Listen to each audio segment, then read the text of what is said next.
Et si je te disais que ce n'est pas Charles Martel qui a sauvé l'Europe?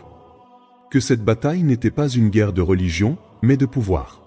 La bataille de Poitiers, en 732, oppose Charles Martel, chef des Francs, à une armée omeyyade menée par Abd al-Rahman.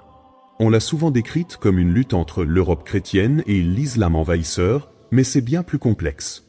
À l'époque, les Omeyyades ne cherchaient pas à convertir l'Europe, mais à contrôler des routes commerciales et asseoir leur influence. Et Charles Martel? Il ne défendait pas la chrétienté, il consolidait son pouvoir politique et militaire. Cette bataille n'a pas sauvé l'Europe, elle a plutôt marqué un tournant, l'affaiblissement des Omeyyades au nord et l'ascension de la dynastie carolingienne. En d'autres mots, c'était une guerre d'opportunisme, pas une guerre sainte.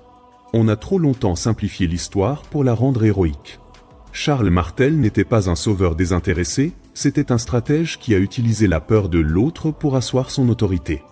La bataille de Poitiers, c'est le triomphe de la politique sous couvert de religion. Et ça nous rappelle que l'histoire, c'est souvent une question de narration, pas de vérité absolue. Tu pensais que c'était une croisade avant l'heure? Dis-le en commentaire. Et si t'aimes démonter les idées reçues, abonne-toi, on en démonte une par jour.